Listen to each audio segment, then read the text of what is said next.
focus and mindset. And then we did, we weren't going to let our season end because of one man. We still had a game to play and a show to put on, and had to do our job. So.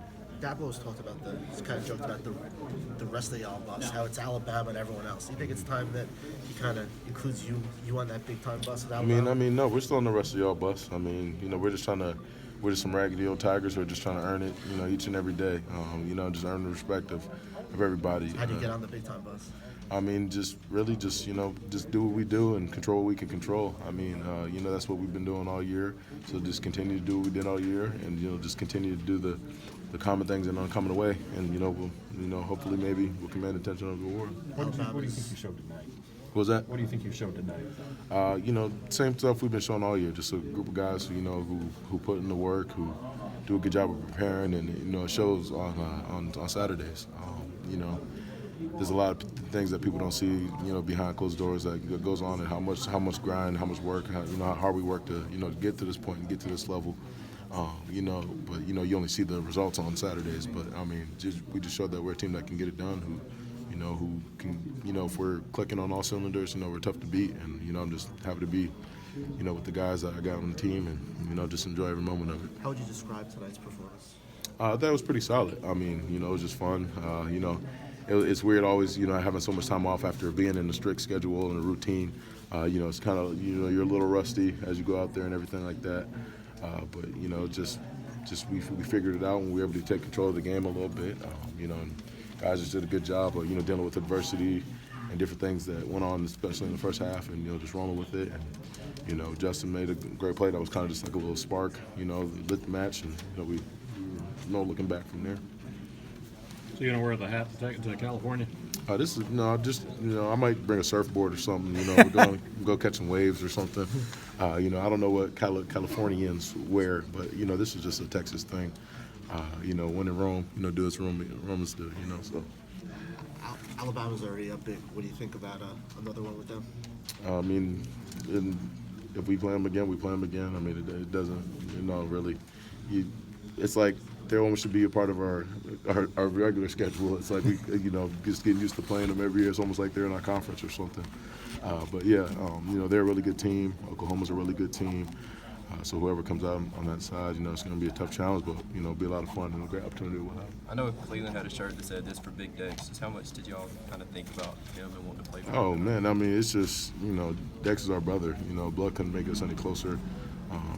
Just grinding with him and working with him each and every day. It's been special. I try to teach a lot to Dex over my 3 years with him, but he don't even know. But he taught me so much too, and we just got a lot of love and respect for him.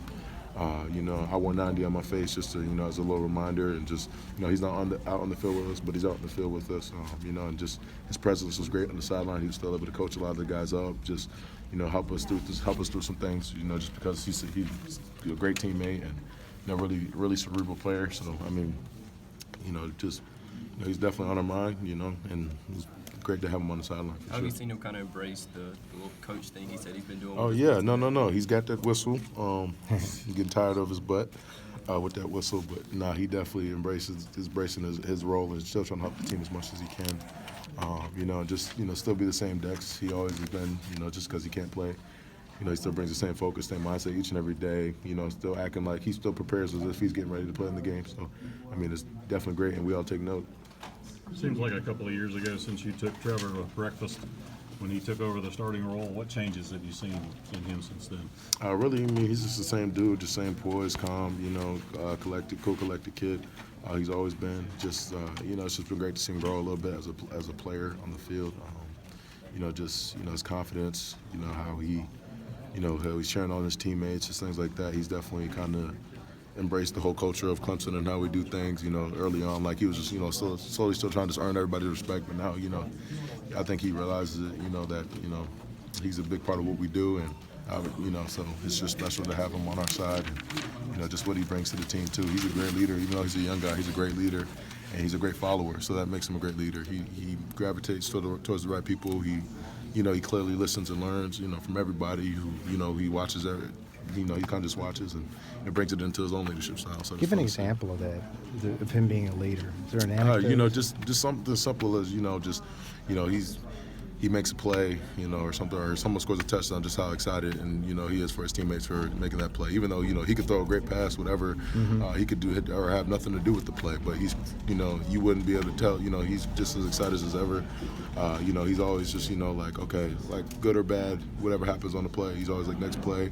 Just his just his mindset and how he carries himself and how he comes to work each and every day. Just he has great leadership attributes, and we all definitely take notice. Christian, you mentioned the way you do things at Clemson, the culture there. What does that mean? It's 54 wins for seniors there. I mean, just just the culture and the people. Just a lot of special people. Obviously great, talented, athletes and things like that, and football players. But who we are as people makes it all the more special.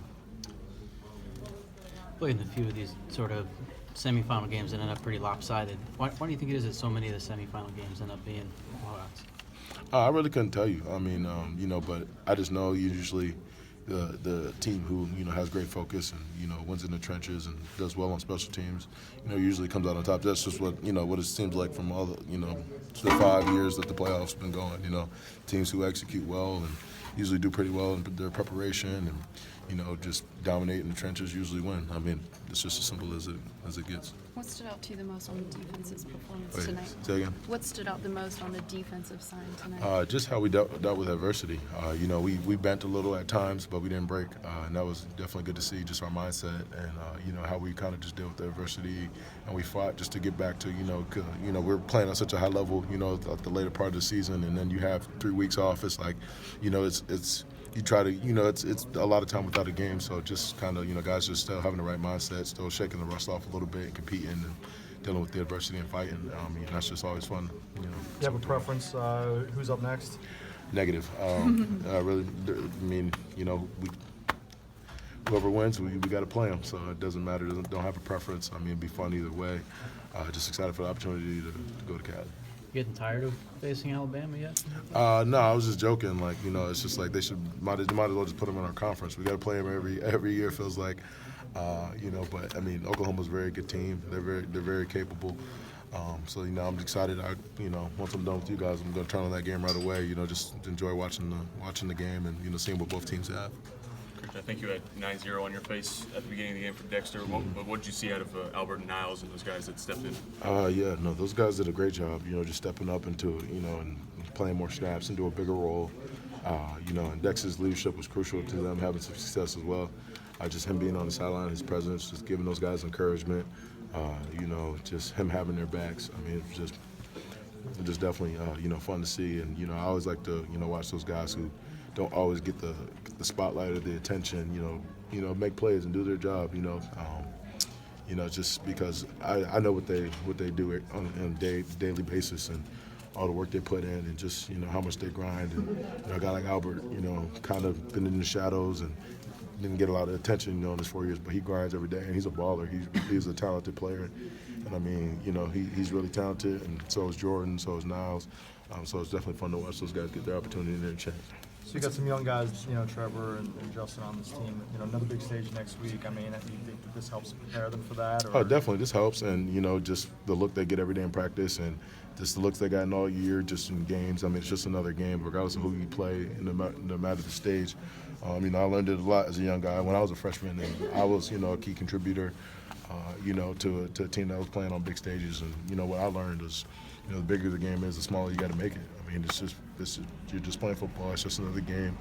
The teams are better, but you're doing what you do every day. So, it's nothing different. You don't have to try to be a hero. Just play within yourself, do what you do, and do what's got you to this point. How can a true freshman quarterback do what he just did on a stage like this? Well, first and foremost, he just day one, just his mindset and how he carries himself and just how he really wanted to earn the respect of his teammates. It's just from getting in here and just how he grinds and puts in the work. It's just he's a special player and just not just obviously he just has he doesn't just have a talented arm. That's what you guys see, but he's really smart. He's a cool customer. He's never rattled. Just always just has a great mindset about things, and it shows tonight. In general, man, the youth on that side of the ball too, right? Not just Trevor, but the guy that's been there as long as you've had. What's it like to see these guys develop? No, it's definitely fun to see it, man. We got just a lot of ballers, and you know, a lot of talented guys who, you know, just don't care, just like to have fun. It's funny to watch, you know, guys like, you know, Justin and Trevor and, you know, even guys like Lin Jay and, you know, Travis and just all those youngins. You know, we got a few old guys on the offense, but we got a lot of young guys who are talented, who are explosive, whose mindset is to hit the home run every play. But, you know, it's definitely fun to have that balance too on offense, just veterans and, you know, young guys too, you know, and it kind of works. And, you know, everybody supports each other no matter, you know, who's making the plays. So it's good to see that. And, you know, that's kind of the culture we have, and that's kind of how, you know, we have that mindset all throughout the team. Also, the state of the program now, as a result, right? You've been here through the building of this and knowing what kind of shape it's going to be in after you go, right? What does that make you feel? You know, definitely. You know, I try to do my best to definitely make sure, you know, myself and all the other seniors, we take, you know, a lot of pride in trying to leave Clemson better than we found it. And, you know, we feel like we've done a good job of trying to lead these younger guys and show them what it's like and show what it takes to be successful. Yeah, we got a lot of talented older guys, but we work and, you know, we try to do everything the right way on and off the field, in the classroom, and community. Like, just try to do everything right. You know, so I'm hoping that they take notes. I hope it gets through some of their thick skulls, you know, and they see what we're doing, and that it's not just about, you know, having talent, you know, but being a person of character, and, you know, and just trying to be, you know, being a special person and just letting everybody see that.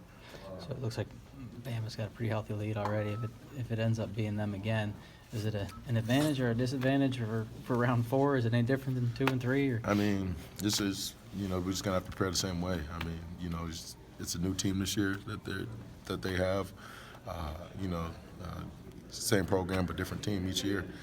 So we'll just have, you know, whether they win or not, we'll have to see who it is, prepare, get ready, get focused, locked in, and get ready to go against whoever it is. Are they more of a different team this year than in the past because of the way they're playing? I mean, I don't. Tua and running the offense. I mean, I can't answer that. I mean, yeah, they're a different team than they've been in the past. I mean, they got different guys on the roster, different players, different guys contributing. So I guess they're more of a different. I don't know how to really answer that. But yeah, sorry. Like, are they more different this year than they have been when they've changed in the past few years? Again, like I said, I haven't watched them enough. Like, obviously you see highlights and stuff, but I mean, I won't really know until, you know, if we play them and we watch the tape. So is the Alabama a rival at this point? Well, you know, I was joking earlier, just like, you know, they should just be a part of our conference. You know, we got to play them every year. It seems like, you know, obviously every year I've been here, and I mean, we have an opportunity maybe to play them again if they win tonight. So I mean, it's just fun. I mean, I love going up against them because it definitely brings out your best. You know, they're usually the best team you see. So I mean, it's gonna be fun either way, whether it's them or Oklahoma. We're gonna hear a lot of adjectives used to describe this game over the next few weeks. But just in your mind, like in the great rivalries of the past, the Celtics versus Lakers and everything, where does Clemson, Alabama stack up? I mean, I don't know. It's something you can't really say it now, you know, because we're in it, we're living it. So, I mean, it's one of those things you look back on. You know, you never really can appreciate a rivalry or understand the magnitude of a rivalry until, you know, it's years down the line, or like you look back and you're like, oh. And I mean, right now they're up, you know, 2-1 against us. So it's not. I mean, they have a good lead on us, and so it's not really much of a rivalry. I mean, they beat us twice. You're gonna hear this a lot too. Do you think this is good for college football to have this kind of matchup 4 years in a row? I mean, I don't know. You know, I really don't know. How do you feel about it? How do you feel about the Cavs, Warriors every year in the NBA? I really don't know. Or like, I know people have mixed feelings about it. I mean, regardless, if you see the same two teams in it, you might say, "Oh, I'm not watching it," but you end up watching it anyway. You know, I just don't know. I mean, I personally don't know. But. Would you be the Larry Bird of that analogy? I'll take Bird. You know, my guy's Paul Pierce. I'll take him too. You know, Can you jump higher I guess. Can you jump higher than Paul Pierce though? You're very grounded. No, but he was crafty. You know, I'll give him the craft. He's more crafty and more like, you know, he was up here. You know, but I might have more of the natural athleticism. No offense, you know, the people, but he's the truth. So, where does Coach Sweeney fit in all this placement in the Celtics-Lakers analogy? What do you mean? Where is he? Who does he represent? Is he at I guess he's our back. I mean, I don't know. But I don't want to disrespect the Celtics-Lakers rivalry by, you know, comparing us to, you know, our rivalry to them. And like I said, you can't really call it a rivalry because they've had the upper hand on us. You know, yeah, we play each other, but I mean, it could easily be, you know, 3-1, you know, just as well as being 2-2 going against them. So You got one more game in your career.